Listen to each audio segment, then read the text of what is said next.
ఇక్కడ 2 రకాల అంశాలను పరిగణలోకి తీసుకోవాలి.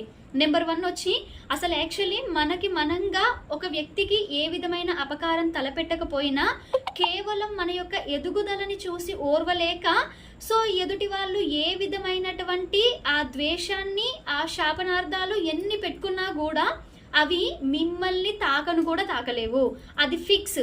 అంతేగాని వారెవరో ద్వేషం పెంచుకున్నంత మాత్రాన జరిగింది అని మీరు భావించొద్దు. ఓకే.